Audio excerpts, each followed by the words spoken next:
It's time to read you a bedtime story, actually. What is like a good story to tell? Let me ask ChatGPT. Write me a fan fiction about armpit milking.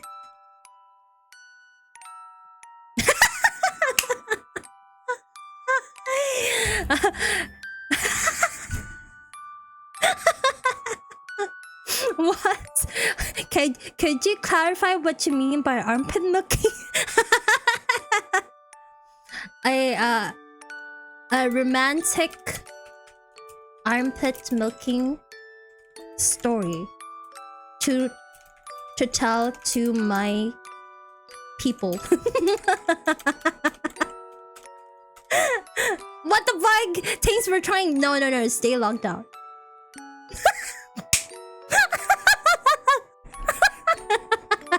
How fucking long is this? Okay. Oh my god, okay. Here. Oh, hold on. Hopefully it's not too fucked up. Let's go. Attempt to tell a story about the armpit milking. There you go. Okay.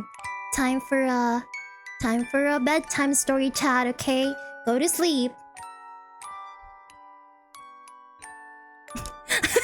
Here's a romantic fanfiction style short story titled The Milk of the Hollow Glen. In the misty village of Hollow Glen, tucked between mossy hills and moon-kissed meadows, lived a people with a strange and sacred gift. Okay. Once every spring, when the silver pollen of the whispered trees drifted on the wind, a ritual began. Not of fire or song, but of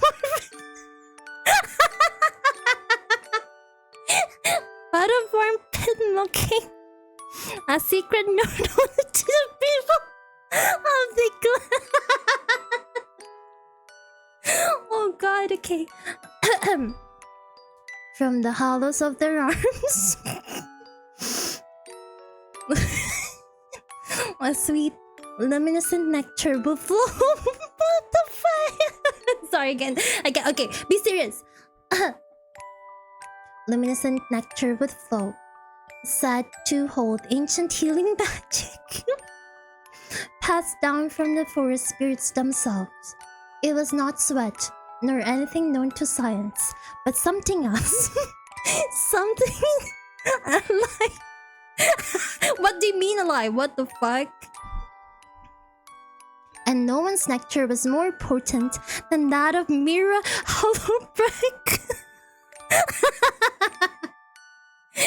Okay. She was revered not just for the purity of her spirit, but the richness of her yield. Each year, suitors came from distant valleys, hoping for the honor of being her milk.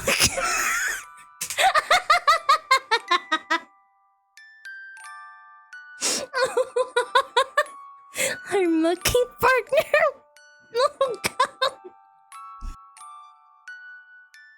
Oh god. A sacred role requiring trust, tenderness, and a very soft touch. Oh my god, my hands are like tingling.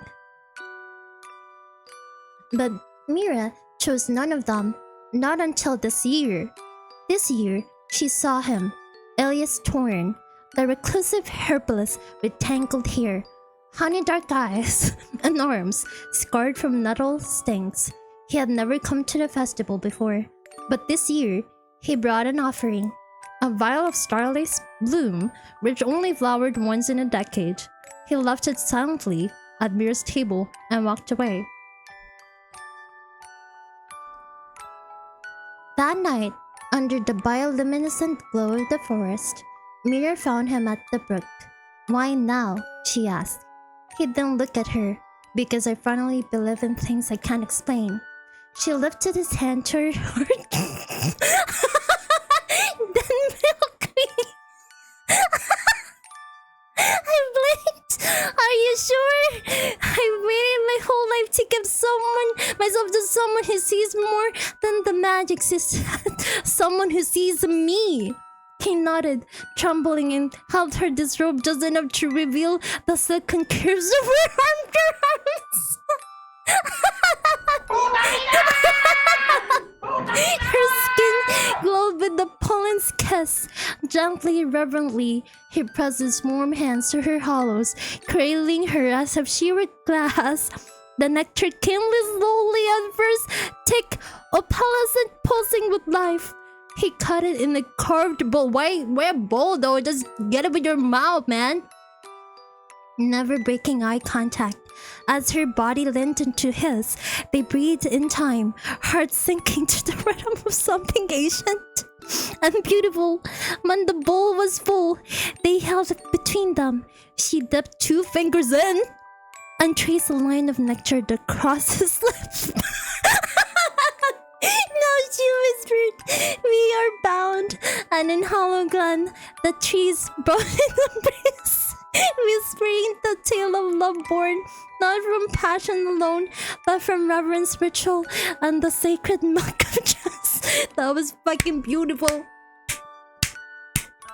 That was fucking beautiful, man. Why the bowl though? It should have been like from the source, man. It should have been out from the source. We are this absolute peak, man. It's absolute peak, yeah. Would you like a sequel? Maybe their life after the ritual. After the see why this nectar is so powerful. I need a sequel. And you need to ask them why use a bowl and not just drink it from the source. Absolutely. This story was begging for a sequel, and that question, perfect. Let's dive deeper into the magic, intimacy, and slightly scandalous intrigue of Mira and Elia's title. Drink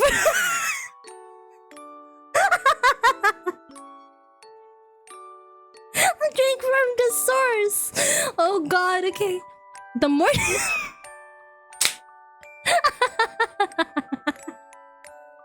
the morning after the milking. The village was quiet. Mira and Elia sat on a sun-dappled rock overlooking the glen. Between them, the carved wooden bowl still shimmered faintly with the last traces of her armpit nectar. The ritual was over, but something hung in the air, unspoken. Elias held the bowl in both hands, studying it. "Can I ask you something?" he said, his voice cautious. Mira arched an eyebrow, amused. "You already have." "Why the bowl?" he asked. "Why do we catch it instead of drinking it straight?"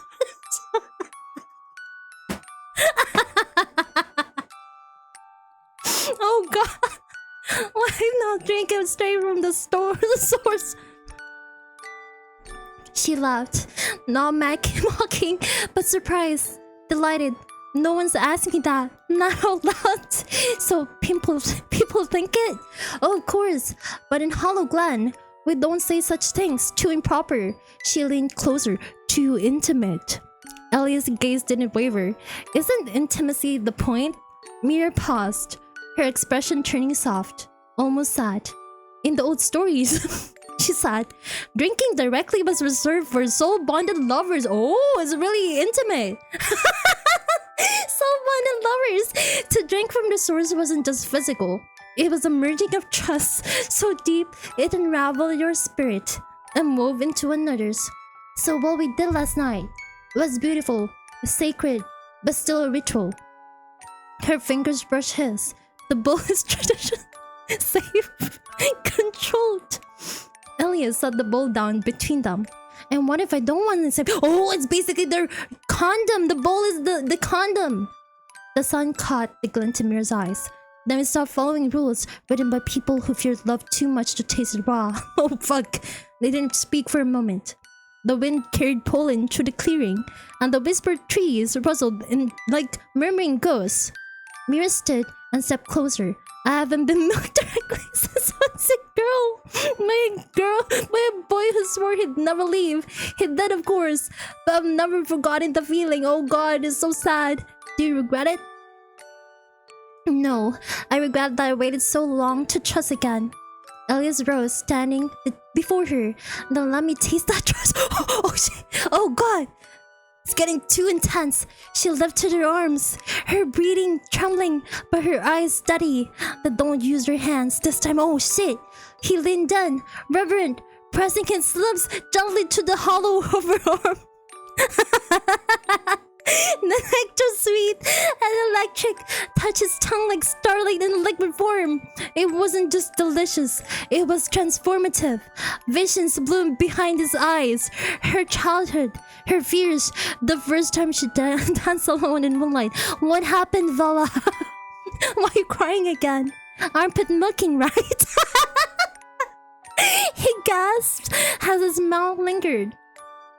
A tear slipped down her cheek, not of sorrow, but release. When he pulled away, she was glowing, and so was he. No bone, no distance, no tradition, only truth. That was so fucking... Oh my God, no, that was perfect. They were basically soul bonded. Wow, that was beautiful, man. That was a beautiful bedtime story. I will sleep at night with that memory. Wait, would you like to continue into the trilogy? I can introduce a new challenge. I'll just find a no, that was perfect. That was the perfect ending. They're now soul bound, and yeah, they're lovers now. Through the power of milking. Armpit milking.